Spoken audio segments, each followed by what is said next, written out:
Yetis, whip out your wallets and pop open your portfolio. Because today's interview is financial advice. The lawyers don't want us to say it, but we just did. And careful, because he has a lot of great. But today, we're standing up with Jim Cramer, America's biggest stock-owning evangelist. The man who simplifies Wall Street like it's Sesame Street. And breaks down the S&P 500 like it's the Indy 500. From Philadelphia to Goldman Sachs. He has interviewed every CEO from Apple to Zillow. Love him or love to challenge him, Jim Cramer pulled off one market win that no one else had. He was the first to make finance fun. And make millions of Americans care about companies they can't even pronounce. His dog?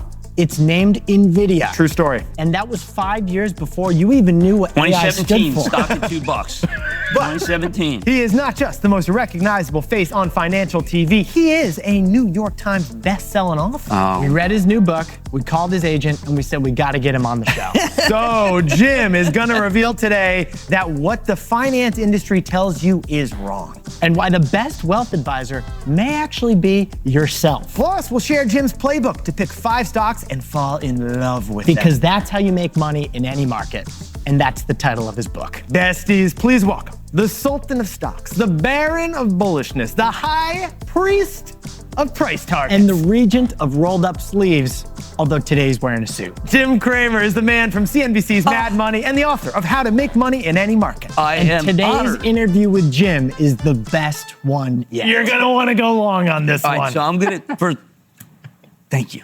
That was just terrific, and I want to copy. I can transcribe it, but that's gotcha. Everything you said. I have to show my wife because she thinks, "Do you have a show?" This will reveal that I have a show. When I do it. This is no, proof. honestly, what I try to do in life is more captured by that poem than almost anyone's been able to capture what I do. So I really appreciate it. Now I'm going to pay you a compliment. One of the reasons why I wanted to come on the show. It's at 7 o'clock. Every night, which at the end of the show, I get a phone call. Slash pop. And he would say, "Jamesy, that was the best one yet." No way. Every night. Your dad. Every night. "Jamesy, that was the best one yet." And now when I do my club meeting, which I have once a month, my daughter texts me and says, "Dad, that was the best one yet." Oh, that is because so she cool. knows that it made me so happy. You know, by the way, for a while I got tired of it. Yeah. And then I realized, well, Pop's not always going to be with us.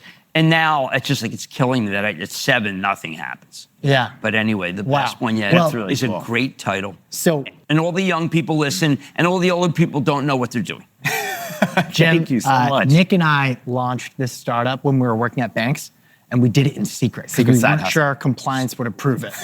We even sent each other emails with white font, thinking that would somehow protect us from oversight. We had our Oh Series my 7 God. licenses, but we thought that would get through. And after each edition, it was a newsletter back then, we would reply to the email in the morning and say that was the best one yet. Yeah. That's how we came up with it. Now, 13, 14 years later, we have the show, and we really feel like every episode is the best one yet. Well, the including franchise is unassailable. Thank you. And a lot of it is because the poem, what you do in the poem, which is that you had genuine knowledge of what I've tried to do, and you paid homage. But more importantly, people, if your audience doesn't know me, now they do. I mean, just plain and simple. It's a montage. That poem was a montage, and it is much appreciated. Thank you, Jim. Well, our audience does know you. Our audience loves you. We got more DMs related to this interview than any other interview we've ever done, with questions ranging from, "Just tell Jim I say hi," to "My dad got me watching Jim 5 years ago. Should I buy Elf stock or not?" Elf Well, beauty. you know, it's funny. A lot of people, a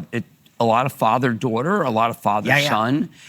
And if I can do that, given the fact it was hard for me to connect with my father, we had to connect over sports because he was very conservative. And so we would just fight. But we found things to talk about. Stocks are a great neutral thing to talk about. It's a safe space. Right? Yeah. And you know, Transcends people politics. get excited. Like, Elf is a very complicated story, right? I mean, it's a short, it's heavily shorted. Okay. And Tarang Amin comes on and he tells a great story. And then the next thing you know, and China tariff is really Boom, high. cosmetic sales. And then he got into You got Sephora, road he bought beauty. Yes. Yeah. And that was, but at the same time that happened, he had the shortfall.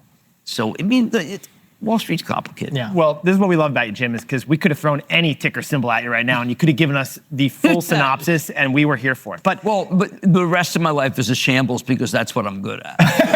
I have the edge on the stocks, but could you please help me with the rest? But Jim, as Jack and I were preparing for this interview, it's funny. We were It's thinking not about as good it. as you prepared for that analysis of Google versus OpenAI. versus OpenAI. No. Now it's funny because I was going to use it today.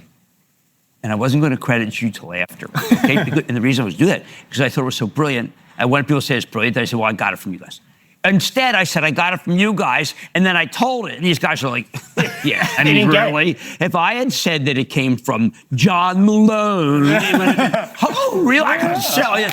But no, and a lot of that is because of what I regard as this reluctance for the new guard to be recognized. And I think the new guard, one of the reasons why I wrote the book, you're never supposed to say that, but you're supposed to say, oh, the book, is because we got to change the notion of who should be buying stocks. Yeah. Because most of what happens in stocks is a Wall Street fashion show. And if you're not involved in the Wall Street fashion show, you really have no idea why you would be interested in buying a company like Spotify. Yeti's quick break for a couple of ads. Well, let's talk about why buying stocks. Specifically, what we thought was kind of the biggest thing that jumped out into the book to us, the biggest theme. It is that the financial industry is lying to you. Yeah. Nick and I have worked in finance. We learned in school that diversification is the only way to go. Diversify. No matter how hard you work to beat the market, it's a waste of time. It's not going to happen. Even the best hedge funds don't beat the market. So why try? What do you think about that? Okay, I am a believer that when I started out, I had to go to the New York Public Library to read really old transcripts and get what was called microfiche. And the transcripts weren't really of the quarter because they didn't have that. We never knew what the prices were during the day, and there was no accessibility, there were no websites. All that's changed. And now you throw in ChatGPT or Perplexity. You have the same things that these hotshots have. Yeah. And yet individuals are still considered to be as stupid as they were without any tools. I think people, justifiably, the graybeards were right when you could have looked at something and said, look, I like this, but I don't know how to look at Apple. But now there's so many different ways to be able to look at it that why should you be denied it? And what I did, instead of just trashing the whole notion of diversification, I say 50% should be S&P. Now, those people say no stock. I'm willing to have 50% S&P. But what bothers me the most is that it is, you have kids, say, and my daughter had an iPod, the baby, the initial stuff. And she asked me for a pink one after I bought her a blue one. I said, how could you, okay, what happened? Where'd you lose it? She goes, Dad, they're fashion accessories. And that's how I caught that stock at $5. Apple. That's why you bought Apple at $5. Because your daughter asked for a second iPhone. Yeah, well, because I said, oh my God, what a franchise. Yeah. What a franchise. And so that was your edge, that little anecdote from your daughter. We'll talk about your edge in a second. Yeah. But the thesis we learned in school is that the prices in the stock market are correct. And well, see, but that's, I don't want to curse on your show, but that's BS. Because the stocks are wrong all the time. Yeah. And I mean, constantly. And I think that I happen to love Warren Buffett like everybody else, but the fact is, he never told you to buy his stock. He told you to buy the S&P. You would have crushed the S&P with his stock. No, but but no one's thinking that's duplicitous, except for me. Because it bothers me tremendously. So you say put half of your money in the S&P 500. Yes. In the other half, do something else. But why not all your money in the S&P 500? Okay, because I genuinely believe that people can observe and have curiosity and therefore can examine. And there are many, many people who have the power of observation who are denied by Wall Street the notion that they can examine and do the work.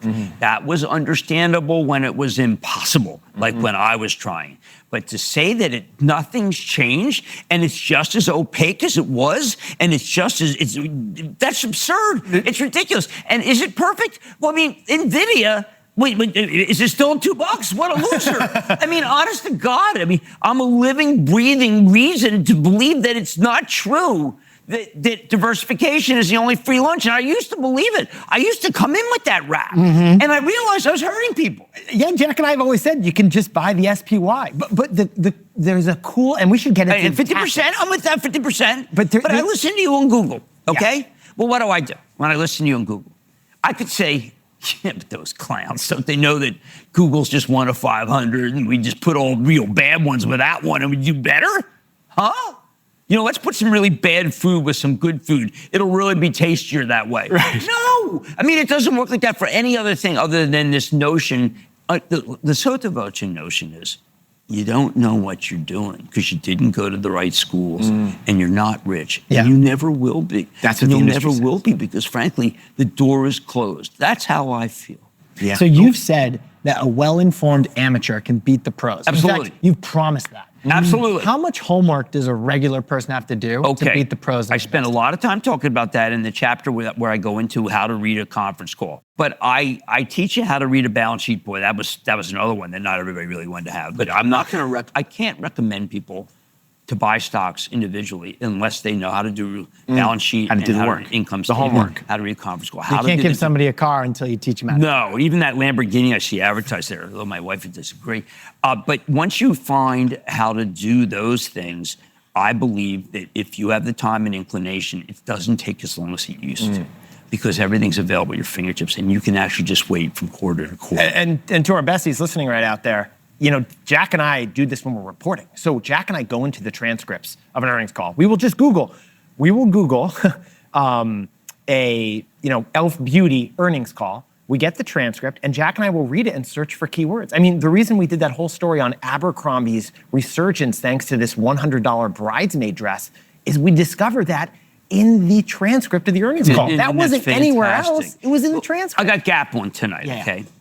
Did you know that they've got the best rewards program? And that No. people go Did not know. Christmas time and shop there, and it's free. That's what they have. My daughter said, it's free. I said, no, you have points. No, it's free. You won't believe me. You go there, you get all your presents. It's fantastic.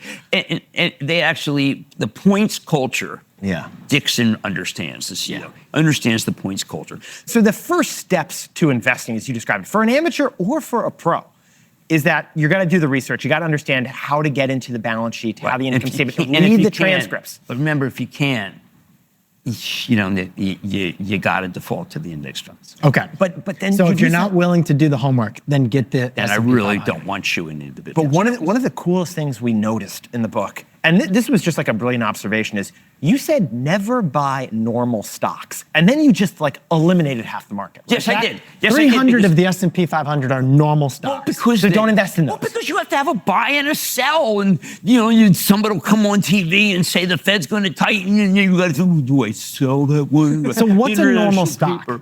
And why do you not want to Secular buy growth. them? I like secular growth, and I'm willing to overpay for secular growth because historically, all the work I did say secular growth produces superior returns. And secular growth means Meaning, growth. I'm not hostage to the economy. Nvidia.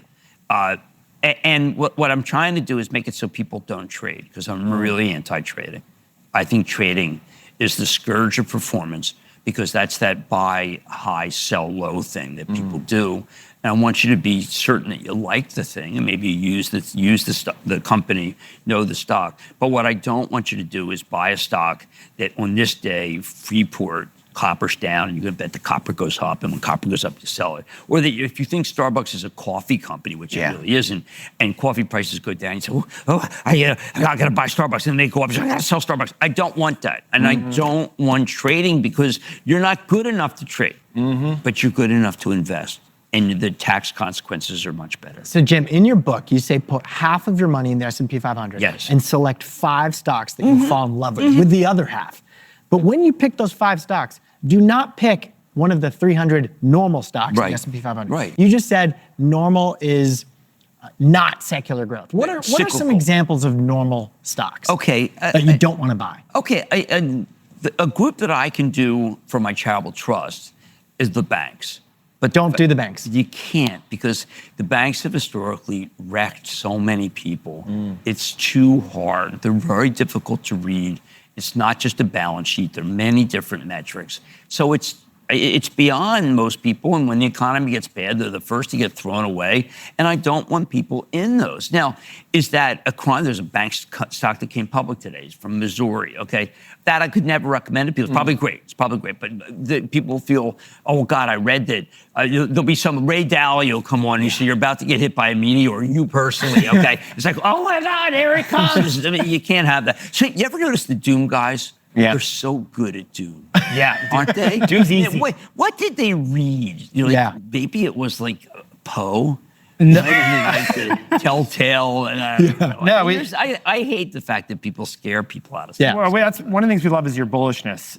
It's easy to find things that can go wrong. Positive bullishness. I like to be constructive because, let's say I love Tim Cook. I think he does a great job. If he were to retire, I'd have to rethink. But I'm constructive on Apple. But I'm mentioning this because there's these stupid stories about his retirement. I think every company has to have a strategy for retirement, but I don't want to bless things permanently. I do think that there are companies that have this great growth that I'm very bullish on. Well, on that side of normal stocks, I think the equivalent for us would be, we often tell our audience, the 3 F's of fads you have to beware: food, fashion, and fitness. Jack and I are... Isn't Planet Fitness, can you believe that stock? PLNT, that thing is a rocket ship. New Hampshire. You're looking at 2 guys who own Peloton stock still, so... Oh, well, that was... even when that guy Barry came on... McCaffrey. He came in guns blazing, and I thought he would have it. The previous guy, I was unfortunate. Nice person. That's the way, that means bad. So I want to summarize a big chapter of your book, which is don't buy normal stocks. You said don't buy banks because in bad economic times they'll go down. Don't buy consumer packaged goods because the growth's just not there anymore. Right. Don't buy home. Anything home. Don't buy Home Depot. No, Home Depot would be the one stock that it's down really, really low. I don't want to get people out of Home Depot here, but yeah. Don't buy Airlines. No, my God, there's no profit like the combined profit. Look, do I like United? That's a trading stock. I'm trying to, a trading stock is the equivalent of a normal stock. I don't want people to understand what a trading stock is, other than the fact that that if you buy United and they have a bad seat mileage rev car, all this stuff, it's the same thing with hotels, then you hear Wall Street downgrade. And if you follow TV or whatever, or you read, you'll think, oh, I should sell. Downgrade. No, but that just happens to be, they have to have a couple of buys. This is the Wall Street fools you. Yeah. It's for professionals. They have 8 buys and they have these holds and they have these sells. And that's what they have to do when they meet with the Teachers Pension Fund from Ohio. Okay? But that's not for you. That's not what it's about for you. So that's who we're trying to avoid, right? So let's talk about maybe who we want to hang out with in the stock market. So we're not going to buy the 300 normal stocks. No. We want one of the 200 remaining stocks. And I want to tell our audience, help you guide us towards them. You want the stocks that will have, as you call it, secular growth, which means growth in a good market or a bad market. But you also want a stock that you can paint an amazing picture about what they could become if everything goes right. This is a cool concept. There's a term for it. It's called the total opportunity value. It's your turn. Can you give us an example of, first of all, what is total opportunity value and what are some examples? Well, okay, if you take a look at a company, let's use Netflix, okay? Netflix started out as you get a discount, okay? And I could never envision what their vision was until I got streaming. And when I got streaming, I said, wait a second. They do all these incredibly cool long form. They don't do Chicago Fire, Chicago Police, Chicago Hospital. They actually do really thoughtful stuff. Yeah. And I always say, people are more thoughtful than what's fed to them. And Netflix appealed to thoughtfulness. Well, that's a new concept. So then I go, and this is before AI. Before Love Island, too. Yeah. So I go to meet Reed Hastings, and I said, look, I wanted to watch a movie about Stalingrad.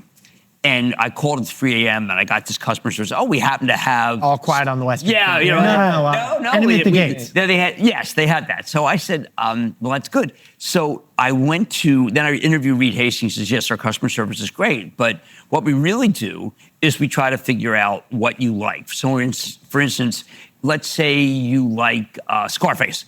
Well, we have five movies for you, and we do recommending. I said, well, how do you do that? He goes, because we have a lot of people who've seen a lot of movies. Yeah. And then you realize, wait a second, they get AI. Oh, yeah. And everything they push to you is fantastic.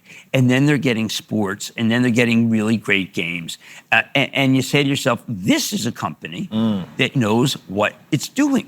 So And the you total just opportunity ride it. value was that What- every TV watching American subscribes for what was then $10 a month. Right. And to go further, what they say is their enemy's the clock, okay? How many hours you have a day. Yeah. And I like that too. And what it says to me, the opportunity value of this thing is almost limitless. Yeah. Yeah. And that's a great stock. So the total opportunity value is if everything goes right. If management is there, Matt- CEO doesn't have a Yeah, conflict, hello. if Stop regulatory thinking about issues. what could go wrong. Yeah. Think about what could go right. Right. And Okay. that's what kind of Yes. opened my eyes. Yes, I really but, got excited. but let's take the packaged food. I can't think of what would go right. I mean, if it's Yeah. really tasty, the GLP-1s kill it. They're in every country. There's no more. I mean, like until we invade Mars, we're like dead with these things. Yeah. And you look at the ingredients, so they're all up in price. And people can't afford to eat, and they're like, next thing you know, you're buying Conagra with an 8% yield. What's it? 8%? What does that mean to you? It means to me danger. Will Robinson. I don't want to throw you under, Jack, but Jack, I know it was an emotional purchase, but you bought Ford stock. You know, well, Ford's hard. Ford, I mean, is there a talk about total Ford. opportunity It's value? a warranty issue. It was an emotional investment by Like me. for many people, my daughter has a Bronco. I have a Maverick, and I'm thinking, yeah, but then like I have like 5 recalls on the Maverick. But you'd call Ford a normal stock. Yeah, Ford There's is normal no stock. I told best Jim case Farley- scenario. It's not something exciting and unlimited No, like Jim Netflix Farley is. knows it's a normal stock. Now, I will say that Mary Barra, by dint of the buyback and by just professionally just cranking them out, has done a great job and has a higher multiple. Ford's multiple is very low. Ford has a big warranty issue, and you know when you give a warranty for when workers were being pre-COVID, and now it costs them so much money to honor the warranties. So I think what you'd say is Ford's total opportunity value is to do a little bit better than GM and a little bit better than Toyota. You bet. Tesla, on the other hand, Well, Tesla's their total optionality. opportunity value is robotics, Right. robo-hair, AI, self-drive. being the home robot of every American household, being the self-driving ride of every Exactly. And person you know, on the he world. intends to have 1 million humanoids. I think he can do more than that. I think that he may solve the problem of power because in the last conference call, he talked about, listen, we're going to get the batteries and we're going to be able to give energy to the data Grid, centers if we want to. I mean, I obviously enjoy it. My wife always says, by this point, you have to say, let me tell you about what a fascist he is, but I really like the autonomous driving. You've got to work that in. So I just worked in the fascist. There you go. Yeah, you check Am I mark. okay now? The fascist box? You're good. Jack and I think about this a lot too with, if we apply your total opportunity value to stocks where it just hasn't been realized yet. For example, Give me Jack some, and I. give me some. All right, so Jack Reddit. and I. Reddit. Oh my and- God. Okay. Yeah. Oh Jesus. So, no. Stop. No, this That's is why bad. my dog does that. You stop. No. I don't know if you're Reddit is complimenting me or unbelievably telling me great. this is bad. Reddit's unbelievably great, and I'll tell you why. And I love Hoffman. Okay, so my wife has this mezcal brand, Hopelessforo. All right. She has it? Yeah, she's number 6. we gotta now. talk about your restaurant a bit. 6th largest mezcal brand in the world. She moved up Unreal. from 25. All right, after okay, this- so what after this is show. the secret of getting the word out about something? Well, you need to find people who are qualified and targeted. So you can go put an ad on Amazon, but the people they don't buy alcohol on Amazon. Or you could put something, let's say you decide to put a Wall Street Journal, with the one ad, whatever. Reddit has a mezcal section. So you flood the zone. And it's so inexpensive. I told Hoffman, I said, you gotta start charging more. He goes, that's a dumb thing to say. I said, well, just as a stock. So your wife advertises her mezcal brand on the Reddit subreddit for Okay, mezcal. and how did I find it? Okay, my daughter, and I will tell you right now, she's cured, so I don't want to be more of them. Well, my daughter had melanoma. And she didn't know who to talk to because we don't have melanoma, right? And melanoma is cancer. It's not squamous cell and basal cell. Those are not forms of cancer. And what she didn't know who to talk to, but they have a melahomie page. Wow. For all the melanomies. No, they do. So she talked to all the melanomies. So she found community there. Yeah. Bingo. And your wife's mezcal. See, I didn't have to do that. And your wife. What So was you were that? petting me. Oh, You so were not disciplining me. We have to also, the other upside you're talking about with Reddit here is around AI. which is, we've said it's not about SEO, search EO, it's about chat EO. I told him to charge a fortune. To OpenAI. Yes, And to charge a fortune because you have honest information. So here's my total. It's honest stuff. Here's my total opportunity value. Okay, for hit me. On the consumer side, like what your wife and daughter do, it will be a bastion of realness. Okay. As AI floods. Bastion of realness. I think they should change their name to Real. Well, we pitched Steve Huffman on that, by the way. Now, on the other side, so consumers are going to go there as a bastion of human interaction. Right. On the other side, all the chatbots need to train on actually human written stuff, and that's where they can charge their B2B side. Absolutely. Now, that's my total opportunity. We have Cloudflare to protect us from these guys ripping off everybody. Perplexity rips off a lot of companies. Yeah. Cloudflare is like the gate that prevents the AI chatbots Matthew, from crawling. don't call me Matt. Matthew Principal. The other one Jack and I are chatting about, and look, we're biased on this because we sold a company and worked there, but with Robinhood. I mean, Jack and I love Robinhood. I mean, Jack and I think of it like this. Netflix worth twice as much as Disney, right? Airbnb worth twice as much as Marriott. You have all these contexts of there being one digital disruptor who becomes at least twice as valuable as the competition. Get it right. Look at Robinhood. But they're half the value of Goldman right now. That's where what's the total opportunity? Why not? You could age out of Goldman. If you're not careful, they age out. Yeah. But Robinhood is just it's a continual funnel. And I mean, my kids, what are they going to open an account at Goldman? They're Robinhood people. So and they could get their mortgage there. I guess, oh my God, and Jack, the way you're saying it, the total opportunity value. Your retirement. Your retirement account. You've got a great retirement your mortgage, deal. Your credit card, and you start offering all these things from one place. That was the only digitally native option in the And yet when it went from 14 to 140, all I ever heard about was it was overvalued. But then again, I go to my kids, and that's an annuity. That's like Crest and Colgate. Like no one's ever going to switch. If you started with Crest, you ain't switching to Colgate. Right? You're not going to E-Trade after Robinhood. So Robinhood stock has 10x'd in the last 18 months. Perfect. Are we too late? If you're on the sidelines and you want to buy Robinhood, come down nicely, and I think the answer is you buy. You buy. And what about in general beyond Robinhood, Jim? What's your thought about when to get in the market? Like a lot of our listeners may own stocks or they may not. But the question is, should I wait until the stock price drops? So what we do is we buy small and we build in pyramid style. Because I don't want ever to say, I mean, I blew Corning, okay? Corning is for my Travel Trust. It was at 82. And I had gone to see them where they make this glass in Harrodsburg, Kentucky. Yeah. And you know what I did? I bought it, and then I said, I'm going to wait 82 to 72. Well, I used too wide a scale, and I should have bought some at 76, not a bad basis. But I tell people, build up as they go down, because if you really got a good stock, it does get cheaper. So half your money in the S&P 500 and pick 5 stocks for the other half. Well, if you can, sure, and I like one to be speculative. And your homework. You can't deny these people, because if they want to buy Oklo, who am I to say, like Oklo was at 30, okay? And then it turned out that Samuel, that's a nuclear power thing that'll never make any money. And then, but it never any money on the way 30 to 140. Yeah. I'm not a jerk. I don't want to keep people off. I want them to know the risks, okay? Small form nuclear reactor, like you can put, like a GIF, you put them up like a doghouse. Are you kidding me? I mean, it's impossible. A nuclear power plant, we can have the president, everybody would do it. No one really is crazy about having one in the next door, okay? And they wish that they'd never had one. And China syndrome. Right now, actually, as we're recording this, that company and others have dropped. We're experiencing a dip moment right now. Yeah. And how do you feel about dips? The big question out there being, should people be buying the dips, or is that? It's a faux concept. If you have, because remember, I'm talking about stock, because S&P, I want every month, because you never know which month is going to be good or bad. Screw that. You got to be just like Peter Lynch, and you got to be just like Ken Langone. Peter Lynch was, you'll never be able to time it because you'll be out on one of the 7 great days of the year. So invest your excess savings every month. So what I just do, consistently buy the same thing. The last day of the month is when I contribute. And I pull forward, if there's a 10% correction, I pull forward that contribution. So I speak where, look, I'm very pro-index fund. Yeah. It's just that I believe if you're watching the show, it's because you like individual stocks. So can I at least get you to do it right? I took a horse handicapping course. And it was for people who said, listen, people are going to go to the racetrack and they're just going to lose money. At least let me teach you how to use the racing floor.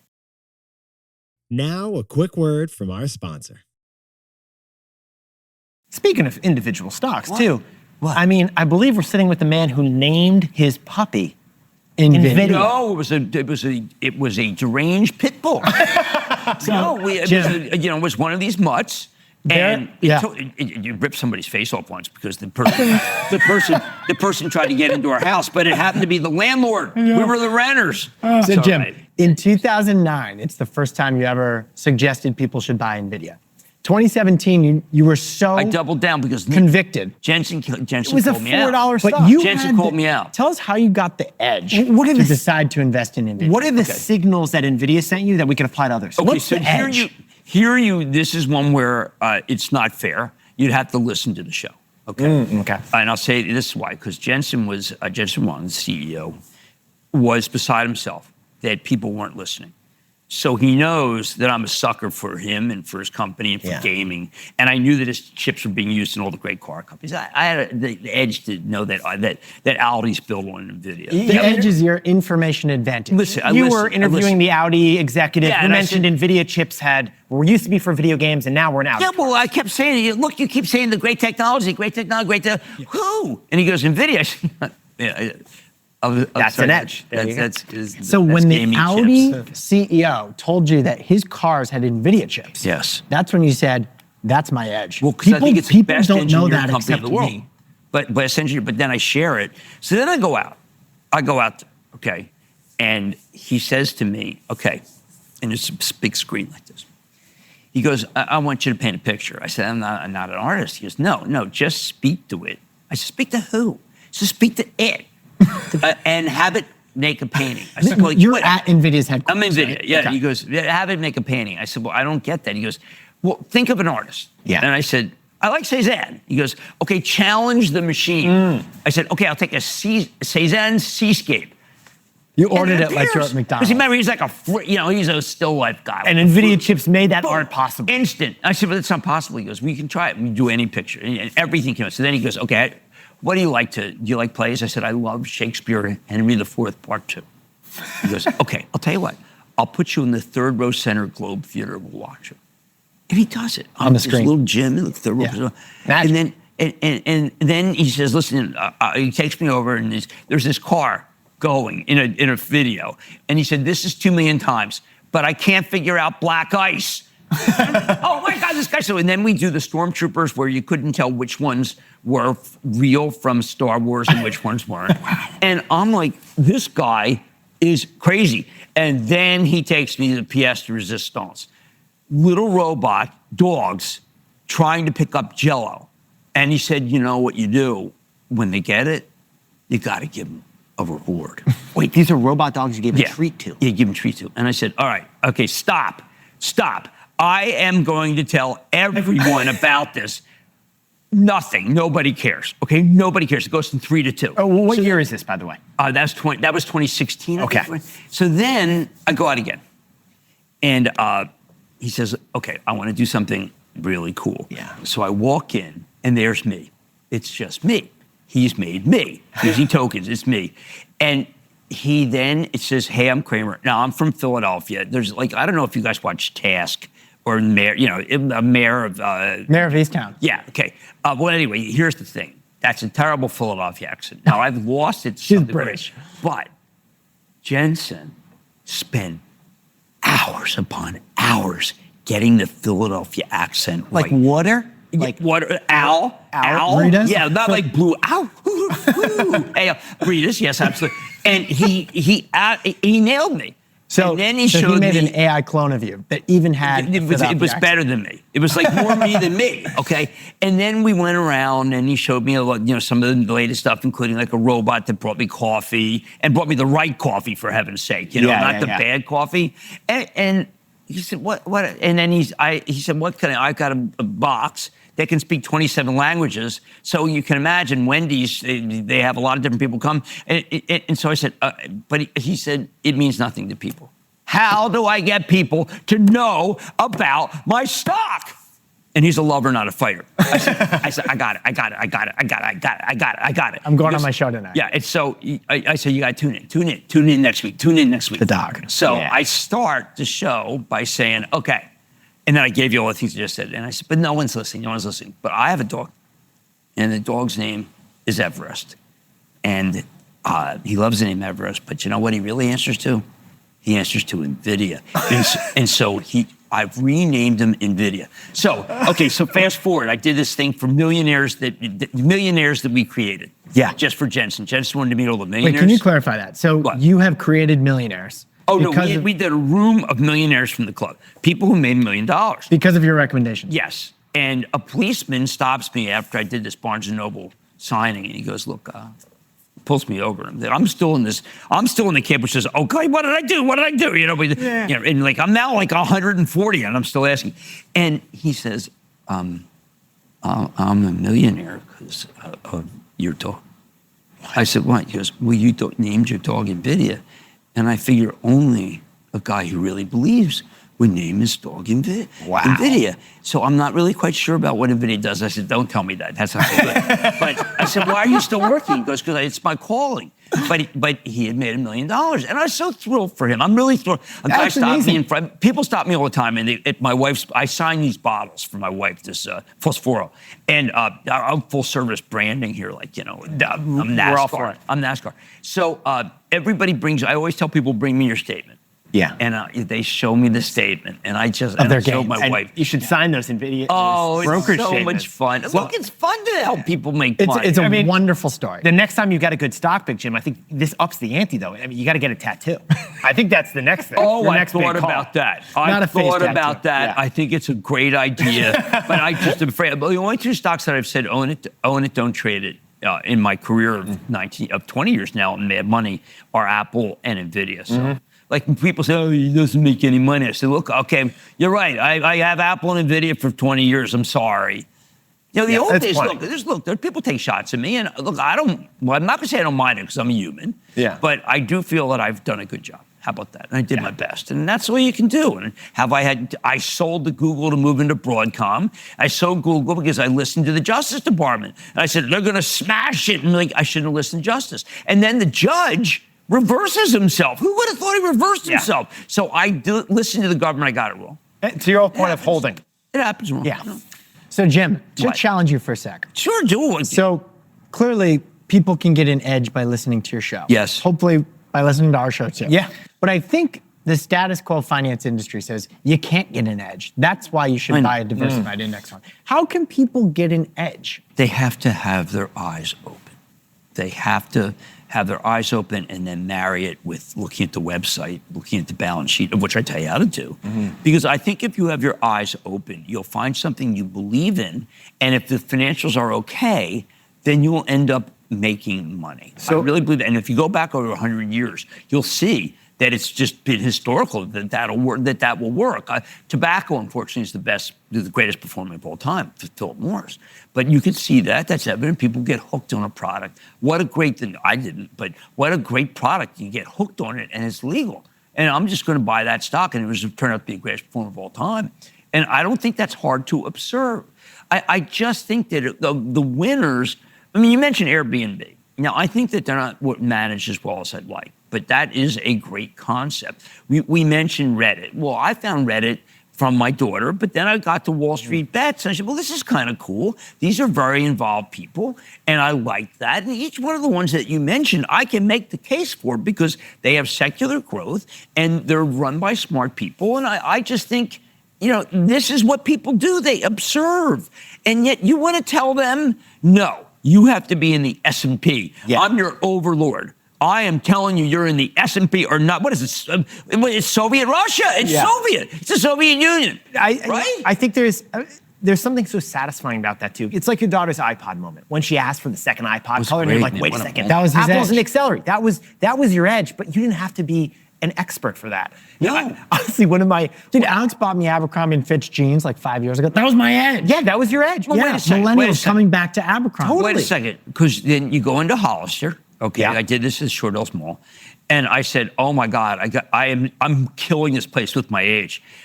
And they had all these things that my daughter was a suicide counselor at the time. She goes, "Dad, that's a really bad place because the pictures are all people looking good. Right. But there are a lot of people who aspire to look good, and I'm not against anybody who aspires to look good. But it's very clear that they owned that market. They owned it. Mm-hmm. But I am a TJX guy, and that's a much better deal. Yeah, TJ Maxx. You bet. Oh my God. TJ Maxx, Home Goods.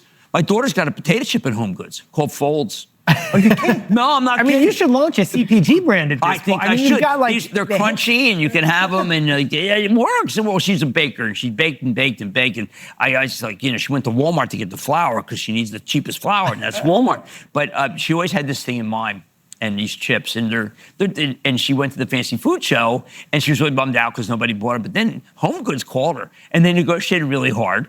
She loses like 13 cents per bag. No, just kidding. Wait, actually, makes money. We did kind of, that is a funny area, Jim, like just to take a little personal side tour for a sec. You launched a popcorn company, Lesser Evil. Oh my God, but I got crushed. You. Okay, that was with me you and have Gene a restaurant Hackman. That was with me and Gene Hackman. That was you and Gene Hackman. You also got a restaurant. Yeah, I had that, but I had one in Brooklyn. Not allowed to own restaurants if you sell liquor in this country. It's 1934. It's called the Tide House Rules after Prohibition. Seagram's was wiping out all the other bars because they didn't know cost. And so we had to sell Bar San Miguel, which I loved. But my wife said, well, that's because you sat at the high top, which is this, and you had mezcal, and she had to go work her ass off serving tables. What a great deal I have, right? Well, your wife has the mezcal brand. So what have you learned? I love No one companies. talks about I love entrepreneur Jim. companies. I love companies. You're an entrepreneur. I started an inn. That was damn cool because Hotels Tonight, I got it filled. I used to go at the desk. I had all the keys. And then like this guy from Merck, he comes in and he says, on the 4th floor, and he's got his bag and he says, take it. And so I take his darn bag, I take it all the way up, and I got my hand out like this, and he like doesn't even slip me anything. I said, I gotta get out of this. So I do the technology. I find that there's this thing, surge pricing, hotels Tonight, we're close enough to the Newark airport that every hour the price goes down, we were filled every single night. I crushed it. I crushed it.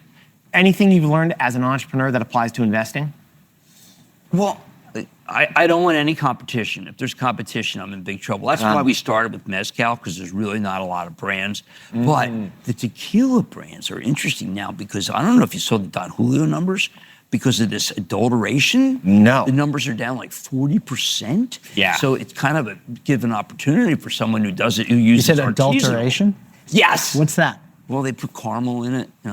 You can't put anything in it. You can't you gotta be pure. I see. Agave spirits are still growing. It's the only one. The browns are terrible. How about all those dumb people who bought all the barrels and they like are stuck with? I know, for like 20 years. I mean, look, how many Manhattans can you have, right? Jim, I'm afraid I own a normal stock. I don't want to. Oh no, don't do that. I thought it was a secular stock. Oh, okay. Give me a second to describe it. It's Disney. So Disney has theme parks. In good times, people go to theme parks. In bad times, they go to the movie theater where Disney dominates. In all times, they subscribe to Disney Plus, Hulu, or ESPN. Why has Disney been such a bad investment the last 25 years? I just went over this with you, John, as the CFO, because I just sold it for my charitable trust after owning it for 3 years. It has linear TV, so people hate linear. The Wall Street hates linear TV. It pays a fortune for those sports rights because those companies will realize that the real value is with live sports. ESPN, they pay a fortune. It needed the bundle. Things are going down. Go to Disney. It costs thousands of dollars. So we think if the economy turns down, we think that they're not going to be sold out. And frankly, if you're on that last conference call, they believed that that was a good quarter. The stock was at 113, and the stock lost $7 like that. Yeah, they're thinking that they're doing well. Now, I happen to like the people who run it very much. But having watched the stock of the company that I work for, Comcast, I don't do that anymore. Now it's going to be Versant. I know that TV, it feels very much like radio. It feels very much like radio. So See, what I painted a picture. I painted a picture in my head that Disney was a secular growth. So I know that. Look, you think, okay, so did I. See, you get it wrong. I got it wrong. Look, the flaw is that you can get it wrong. Yeah. But if you see it change up, and you realize, you hear the things, it's $20,000 for a week and all that stuff. And then you realize, you know what? They are spending a fortune to make very little. And then the critical thing was, when you saw Netflix and the stock didn't quit, you realized, wait a second, a pure play where they have product that's made all over. Where you're watching some movie from Uruguay that obviously costs like, did you guys see Contraataque? No, Okay, not yet. Contraataque is this movie made in Mexico. It's one of the first of all, it's 1 hour and 37 minutes, which is all people will watch if they're 29. Yeah, Right? That's true. Do you know that my daughters are 31 and 35, and the first thing they ask is, Dad, how long is it? What do you mean? Well, I don't watch anything longer than an hour and 47 minutes. They said, it's 2 hours. I said, no. Like, we watched the movie Warfare, which was really a great movie. That was actually the length of time of the battle. And it was an hour and 29 minutes. It's like, boom, let's watch Warfare. People watch different things, but Netflix is wise to even. Hey, how about the idea that Netflix knew that we'd all get okay with titles? I mean, with subtitles. I mean, subtitles, that was the kiss of death. It was like the umbrellas of Cherbourg. And it's like, I don't want to watch that. But now it's like, put the titles on. Yeah, put the titles on. Yeah. They knew, let's have great, inexpensive content. And that was the secret. So I made a mistake by buying it. No, you didn't make a mistake. They made the mistake by not keeping up with what you guys. I want to give Jack some credit. You hedged that because you also own Netflix. True. Yeah. Well, Netflix is amazing. You know what? You'd love this. I got Disney for my son in his 529. I'm sorry. To show him. Hang on a second. It's a good lesson that I think is going to. Wait, dude, so's hitting him. I mean, what do you have? Let me show you. I hit my son. I want to show him that Toy Story, which he loves so much. He owns a piece of. Yeah. Okay. Which one? The Toy Story, a piece of Disney stock. This is the portion of our portfolios that are irrational. Yeah, they're emotional. There's the part to get our sons not working. excited. Like my son owning Jack. Jack and I gift each other's kids stock every year. He gave mine Nike, my son. Okay, so Max. I think Nike right now is one of the great buys. Max, are you listening? I went to I didn't know about Elliott Hill. Okay, I knew that the last guy was really nice. Yeah. Yeah. Nice. That's it. That's code. It's an audio product, but there's a wink here. There's a wink. He's Right. winking. It's wingy. But say LA comes in, he's brought back, he's a 30-year veteran, okay? And I said, what I need to see, can we please have a sports guy at the helm? A guy who understands heart and soul Nike, a guy who knows Prefontaine, right? Stop pre. So I invite him to a game. I said, why don't we see the Cowboys Eagles? Want to go? Yeah. And he goes, really? I said, yeah, let's go. Well, damn it, if he doesn't fly in to go see it, and I sit there, and he goes, and I like to sit and watch a game. And he goes, do you mind if I sit and watch the game? Yeah. I haven't been able to watch a game since I got this job. And I said, where'd you go to school? He said, what, TCU. I watched TCU and I watched the Cowboys. Well, wouldn't you know it, I'm with this guy and I'm saying, he's going to do it. He's a sports guy. It's going to take a while. That's from him, and it will. But I think the Daytona in China is real. Yeah.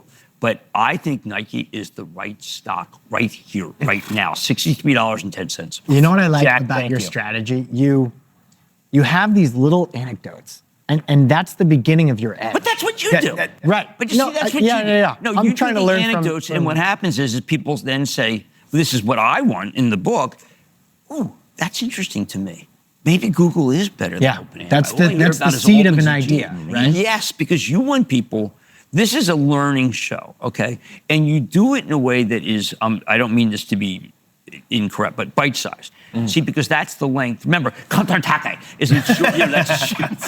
It's a short movie. Anything longer, they'll never watch it. Yeah. This is a generation where it's either 2 minutes or an hour, okay? Yeah. It's 2 minutes or an hour. Yeah. And I think that the 2 minutes you have to grab people, and you'll do 5 2 minutes in a show where I can like write them down, and that's what when I started, it was 47 minutes was acceptable. Now linear, I accept. I mean, I'm wondering. I do a 10-minute, everything you need to know broadcast, streaming for club members, and I know it's more watched than a show because it's 10 minutes and I have a lightning round at the end. And does it depress me? No, it makes me change my game. You have to change your game.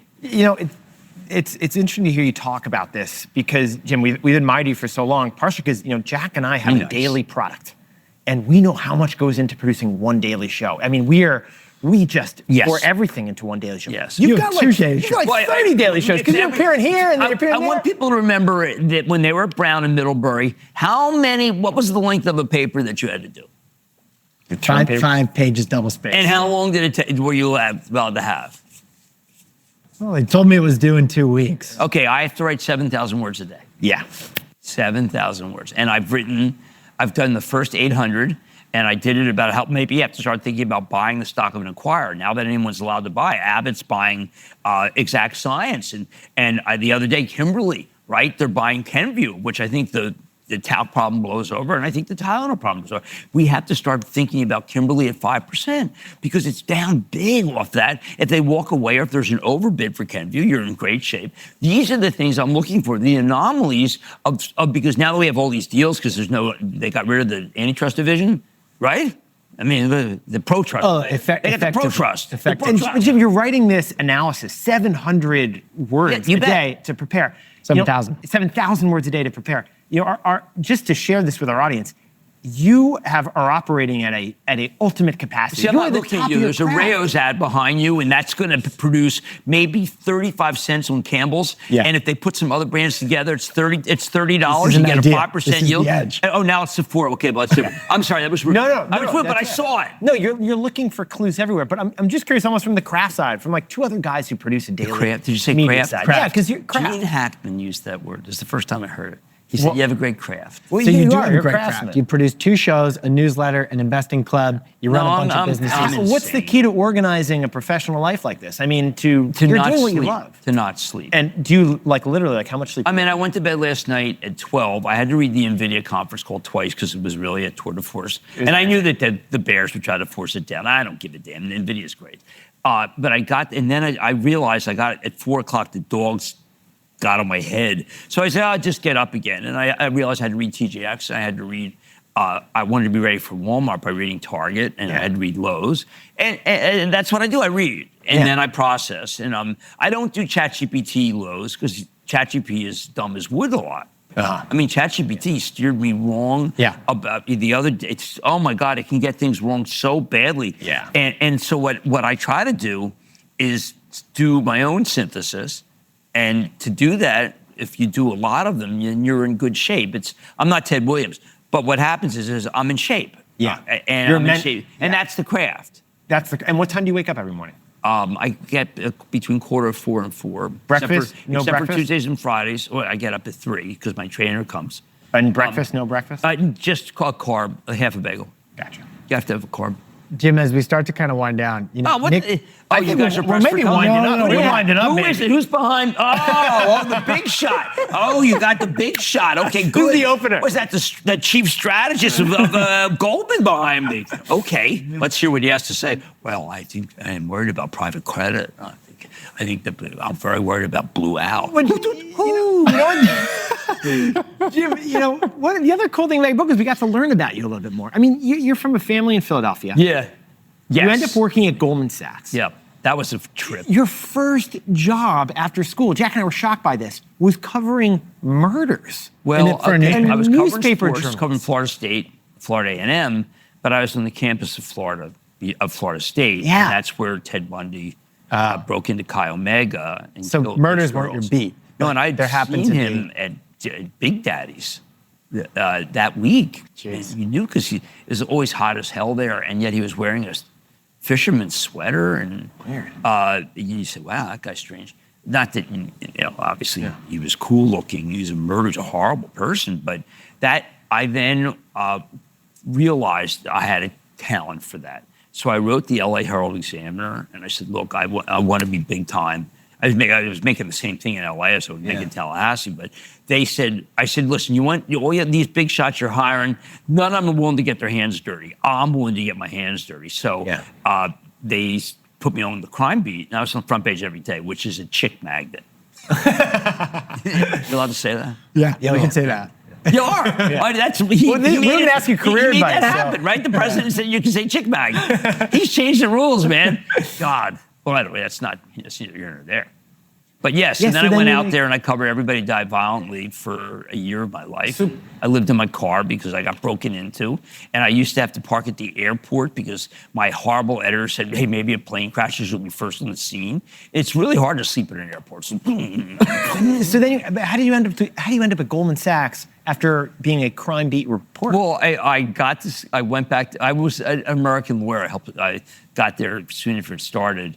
And I was American Lawyer? Yeah, it's a trade publication. And I was on the beat of M&A. And I say, well, wait a second.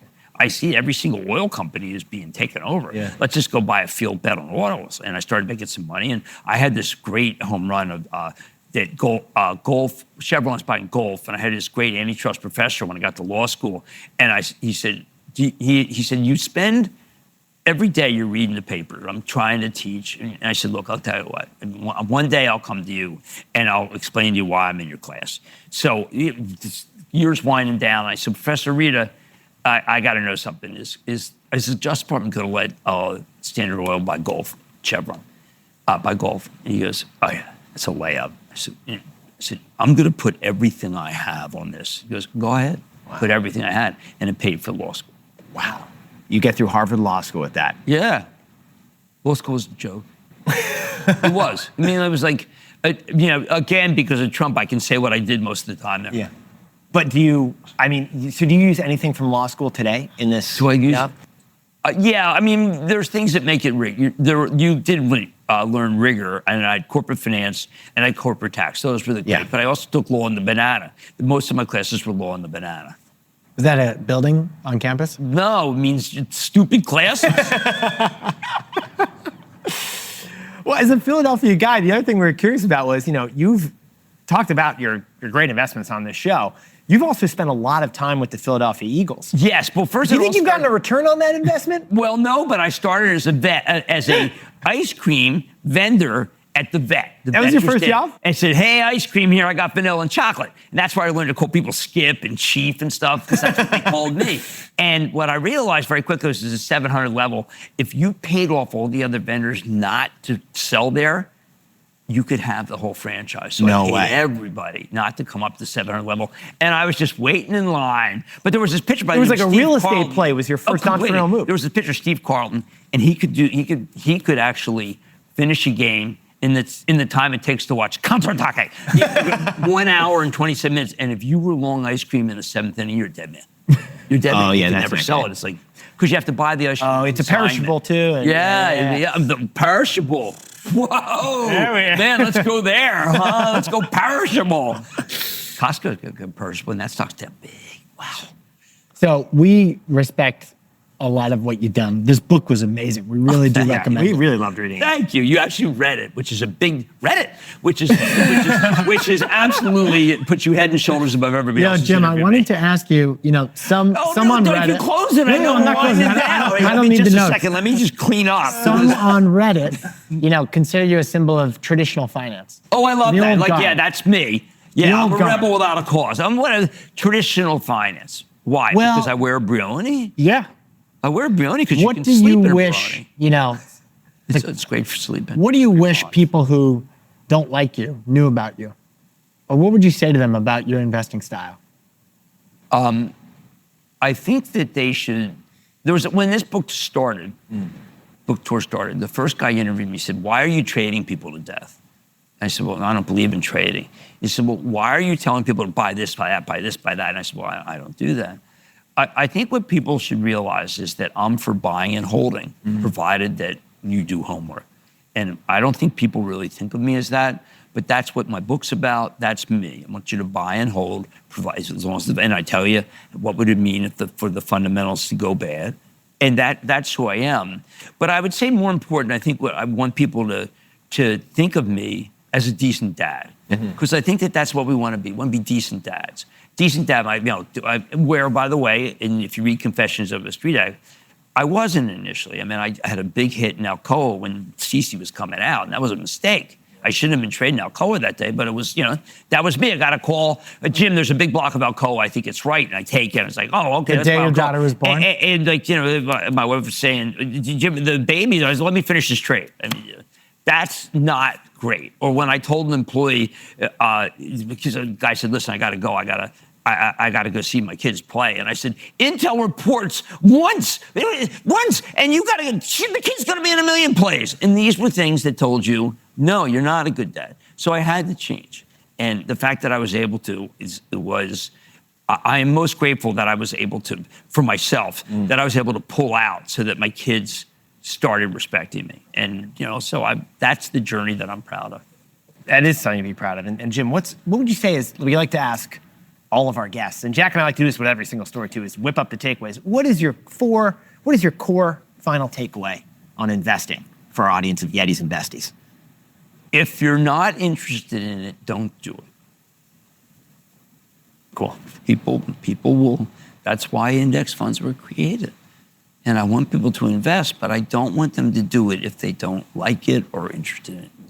And that means the vast majority of people don't want to do what I say. Yeah. But if you do want to do what I say, I will teach you with this book. And that's what the book's about. It's about my dad buying National Video off a tip, and a company that made vacuum tubes for TV, and Solid State came out and he lost everything. It's about my mom who said that I got to buy a $20 stock because it's cheaper than a $50 stock. And that's what the book is about. Love that, Jim. We also should say that your book changed our thinking on certain things. Our default response to so many people would be like, buy the SPY. And like now we have a more nuanced perspective. Maybe half Yeah. is the FPY.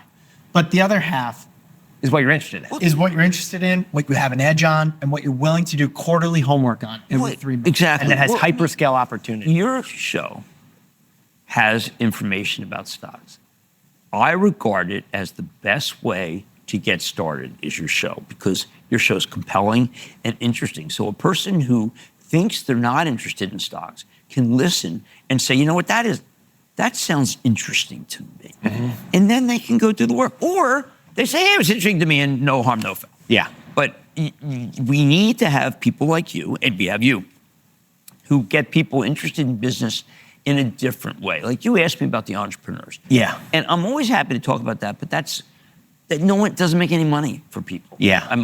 Yes, you can buy Intuit. I mean, I realized very quickly you don't need an accountant, just use Intuit. You can use QuickBooks, those kind of things. And therefore, that's a great reason to own Intuit. Or Echo Lab, even though they didn't treat me well, they had all of the cleaning supplies. And Cisco, it turns out to be a very regular company. But I like to observe at all times. Yeah. And most people are not observant, but they might listen to your show and say, oh, okay, yes. And they, I'm interested. yes means they I got an can go idea. do and look at a conference call and say, you know what?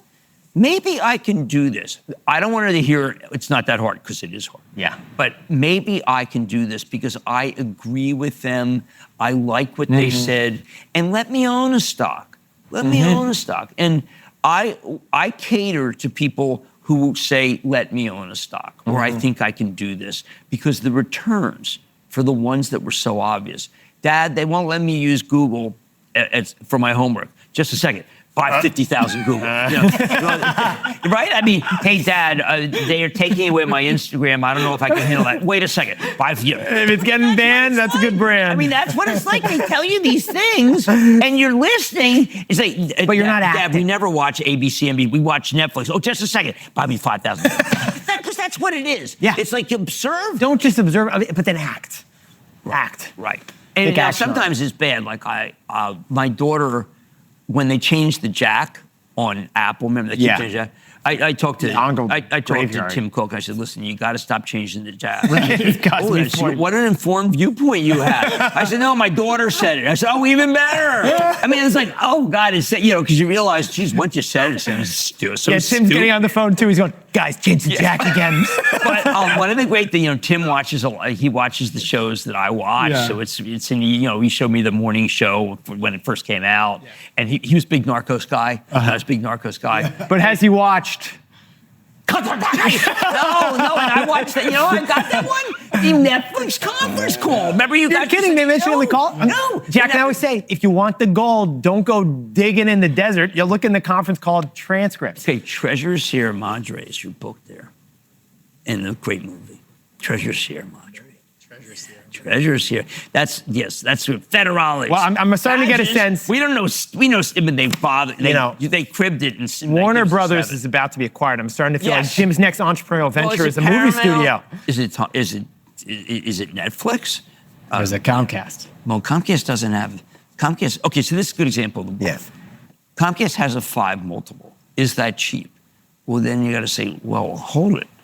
Maybe the market's making a judgment that it's not cheap. The market's saying it's a wasting asset because its multiple is so low. Once Peter Lynch, I was listening to Peter Lynch, and we were talking about Bethlehem Steel at my trading desk, and he said, That sells at 2 times earnings. That's the kiss of death. Oh, let me just bring on some context quickly. That's this is the power of M. This is the M word. It's the power of M. The multiple. This is a key tactic you use for whether to buy a stock. Right, because I really want people to understand why one stock is cheaper than another. Yeah. And Bethlehem Steel was selling at 2 times earnings, which Peter Lynch said meant that the earnings would be nil. And the company went bankrupt 2 years later. It's a really good call. It's exciting. See, it's exciting. Like, we can do this. I mean, look, you watch ESPN, right? And they're talking about the lineup, and they're talking about who's hurt and whether the line changes because Lane Johnson's out. I like that too. But we're doing that, and we're not gambling. What we're doing is saying, look, there are these companies. Do the homework. Now, I have no problem with a anytime touchdown Dallas Goedert. I have no problem doing that for $5. But I do think that when you're investing, you want to do the index fund, and then you want to be what you're compelled by. And I think that for the most part, if people sit back and think, and they don't buy Campbell's, they buy something they've been to Bloomingdale's and they see it's gotten better. When the stock was at 10, and then they see, Tony Spring, new CEO from Bloomingdale's. They're closing the bad Macy's. He's building more Bloomies. Wow, transformation. 12 goes to 20. Transformation. I like transformation. Ooh. Hey, what did you do, man? Oh, well, actually, that's a little surprise for you. That's a bye. Well, we want to hit you with some rapid fire. Yes, we do. Hit me again. Like, casino. Hey, I'm real good at cards. I went with Gino to the casino, and I sat at the end, and my greatest compliment was that they made me leave. What's the best restaurant in New York City? Best rate is Corner Store. The corner store with the burgers that go through the conveyor belt. No. The new one downtown. Yeah, the one downtown. It's really that's fabulous. trendy. Very cool. Really. Yeah, I know. But I took my wife there for her unknown birthday. Because when they get to a certain age, it's unknown birthday. I see. It's a good way to I was celebrate. thinking Corner Bistro. Good burger too. Best business leader. It's Tim Cook. Best new stock in your portfolio. Well, the last one we bought was Nike. I like Nike. I like Corning too. Thank you for gifting that Nike's one, on Jack. discount. Look, Nike is a gift stock. It's a gift stock. Yeah. On sale. Yeah. Well, I think so. It's down. It's 50% below where it was when it was not as good a company.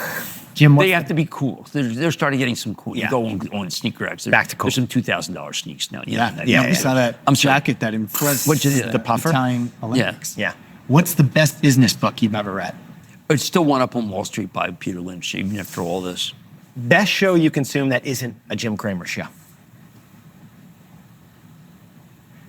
Well, I watch series. See, I don't watch. The last one was Task that I like, but I Diplomat. I watch the series. I don't have a TV show. Yeah, I don't watch a TV. There's no TV shows that I watch. I only watch streaming. I don't have cable. That's fair. Seinfeld or Friends? Oh, Seinfeld still. Yeah, absolutely. My wife watched Friends last week. She watched one. On the airplane, and I said, "Oh God, just turn this off." Yeah. I put on, but I was trying to get it to put on. What's the one that it's with the guy who wrote all the Seinfelds? Curb Enthusiasm. Curb. I said, put on Curb, and she said, "No, this is gentle." She likes gentle. Yeah. She likes Always Sunny in Philadelphia. Yeah. Which is aggressive Seinfeld. Yes. And finally, if Jim Cramer were a stock, what would your 3 or 4 letter ticker symbol be? Okay, do you know that Goldman asked me that? You're kidding. That was an interview question? In my interview. When you, 30 years ago? 40 years ago, they asked me. What was your answer? I said, I'm Exxon, I'm the biggest and I'm the best. You Exxon? Exxon, at that point. So I'm Exxon- Exxon, I'm the biggest and I'm Okay, but what if it was like Jim Cramer? Oh, you mean like company. Cramer? There was Remark Industries, which is a furniture company, and that's Cramer backwards. Yeah. I know that. Yeah, we got a Cramer right here. That is so cool. Okay. I would, if there were a stock, I'm gonna have to say that I'm Nvidia. Well, no. I think your stock is BUY, HOLD. Ooh, I like this. Buy hold. Yeah, I like that. I think that's your ticker. I like that. And on that note, Jim, we'd love you to smash our cha-ching button. The double. Great way to end. Gentlemen, thank you so much. Jim, Thank you for thank you. everything you do. Thank you for everything. You know you've what done. I think this was? Like, Jamesy, this was the best one yet. Yeah. Couldn't have put it better, Jim. Thank you so much.